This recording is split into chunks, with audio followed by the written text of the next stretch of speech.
여러분, 유튜브에서 다시 뵙게 돼서 참으로 기뻐요. 오늘은요, 고영숙 수필집 행복필이사 제주의 딸로 태어나서 행복했던 그 순간들 중에서 새내기 주부 열전을 낭독할 거예요. 새내기 주부 열전.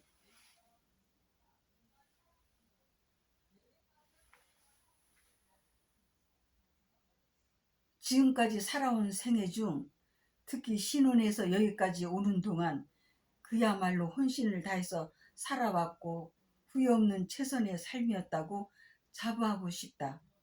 어떤 경우에도 내 위치를 꿋꿋하게 지켜왔을 뿐 아니라 주어진 어떤 여건도 과히 탓하지 않고 열심히 살아왔기 때문이다.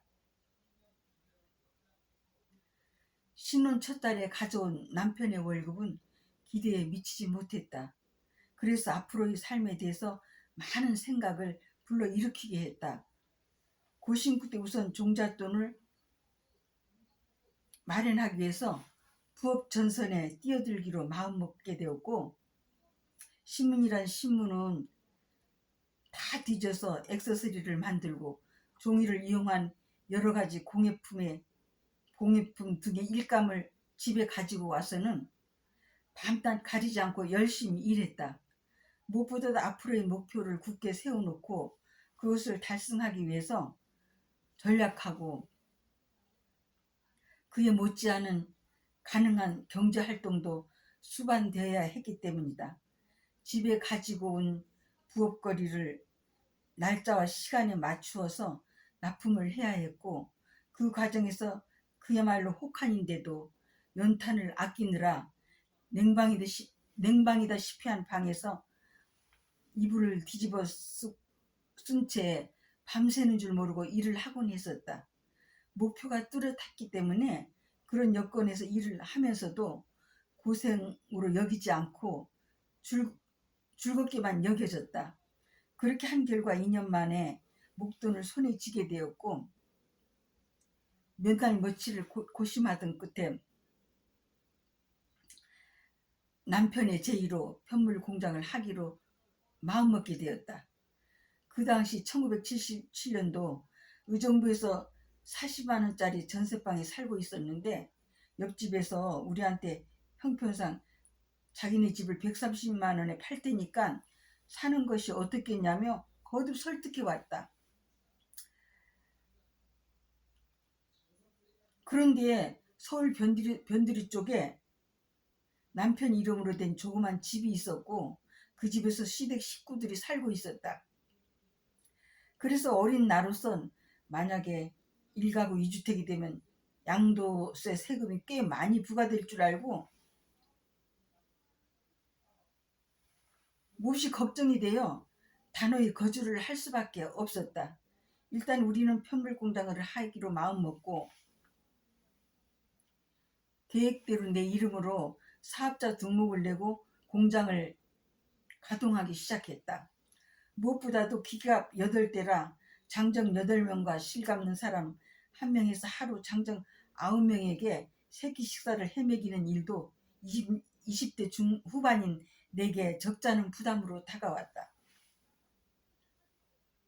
그런데 기계를 다루는 것은 기술 문제니까 어쩔 수 없지만 실을 감는 것은 금세 배울 수가 있어서 직접 하기로 했다. 당시 남편 월급은 5만 원이었는데 실을 감는 사람에게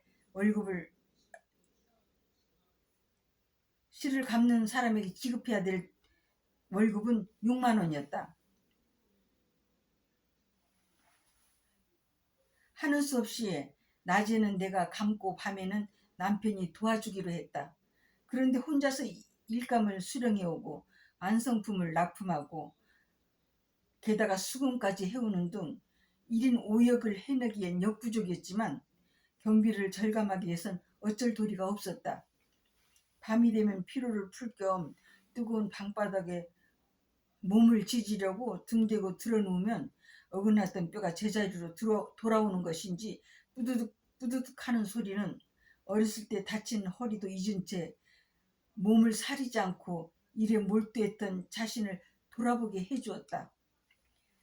내가 너무 무리하는 것 아닌가 하면서 걱정도 되었지만 그것도 잠깐, 목표가 너무 뚜렷했기 때문에 참으로 즐겁고 뿌듯한 마음으로 인해 잠을 청할 수가 있었다. 다음날 아침이 되어 눈을 떴을 땐 그야말로 온몸이 거뜬하면서 힘이 솟구했다. 또 힘찬 하루의 일과가 시작되었다. 그런데 우리가 편물 공장을 하고 한 달이 가까울 무렵 우리에게 사라고 그렇게 종용했던 그 집은 배나 더 받고 팔았다는 것이다. 그 말을 전해 듣고는 어휴, 그럴 줄 알았으면 우리가 그 집을 꼭 샀어야 하는 건데 하며 후회도 했었다. 왜냐하면 남의 말만 듣고 아무 경험도 없는 상황에서 갑작스럽게 시작한 일이라 여러 면에서 너무 힘이 들었기 때문이다. 그러면서도 에이, 그냥 시작한 것 잘 해봐야지 하며 직원들에게도 사랑과 정성으로 대우를 잘해주었다.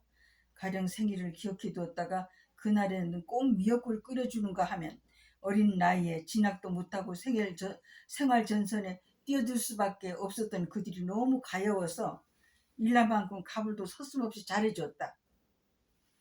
그래서 이제 한번 들어오면 이직할 줄을 몰랐다. 그리고 그들은 자기 일처럼 혼신을 다해서 열성을 보였다. 그런데 우리 옆집이 거의 1년도 못해서 처음 우리에게 사라고 했던 값이 5, 6배나 더 받았다는 소문이 들려왔다. 그때도 무심코 어휴, 시댁 집을 남편 이름으로 해놓는 바람에 편물 공장을 할 수밖에 없었어. 그렇지 않았으면 우리 옆집을 꼭 샀을 텐데 말이야 하면서 사실 속이 상한 적도 꽤 많았다. 아무튼 처음부터 분가를 했어야 하는 건데 하며 생각하면 할수록 심기가 편치 못했으므로 기분이 늘 언짢았다. 그런대로 공장도 잘 되어갈 즈음에 주위에서도 기계 소리가 시끄럽다고 불평불만을 자주 토로해 오는 등 아무튼 야단들이었다. 마침 그때 시어머니께서 요즘 몸도 아프고 해서 작은 애들을 내보낼 테니 아무래도 너희들이 들어와야 되겠다 하시며 자주 오셔서 종용하는 바람에 사실 서둘 내키지 않았지만 할 수 없이 서둘러 시댁으로 들어오게 되었다. 첫째 조건은 집에 들어와서 편물 공장을 해도 좋다는 것이어서 게다가 옮길 집도 물색 중이고 해서 우리들은 이사를 하게 되었고 남편은 의정부에서 그러니까 화곡동에서 의정부로 출퇴근을 하게 되었다. 불편하게 일도 없었지만 그 후로 편물 공장을 계속 하다가 주위의 여론도 그렇고 몸도 마음도 피곤해서 그만두게 되었는데 남은 돈으로 수도권 지역의 대지 100여 평을 사게 되었다. 사실 그 정도의 돈으로 우리가 살고 있는 주위에서 아담한 단독주택 한 채는 살 수 있는 돈이었는데 1가구 2주택이 될까봐 그럴 수밖에 없었다. 아무튼 20대 후반인 내가 1가구 2주택이라는 그 관념 때문에 잠실 쪽이나 강남 쪽에 아예 집살 엄두도 못 내고 그냥 여유롭게 재산 중식을 위한 목적으로 그래야 어느 정도는 생각하는 목표에 도달하는 데 도움이 되니까 수도권 지역에 대지라도 마련하기로 마음먹게 된 것이다. 사실 그 돈이면 잠실 아파트 4채는 더 살 수 있는 돈이었다. 전세를 안고 샀으면 말이다. 그런데 남편 이름으로 집이 있어서 수도권 쪽에 대지를 마련하게 되었다.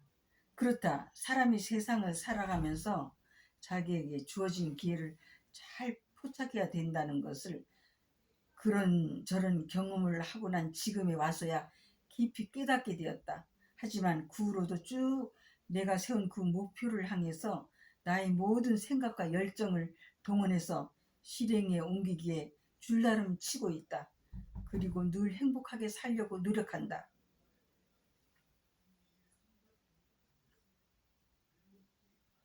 여러분 잘 들으셨나요? 지금부터는요 제 작품 얘기할게요. 제 작품을 계속 애청해 주시고요. 주문도 해서 함께 읽으십사 하는 거죠. 가족들하고요. 그리고 이웃분들에게도 많이 알려주시고요.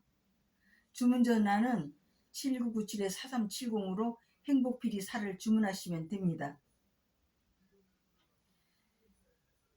여러분 늘 행복하세요. 화이팅!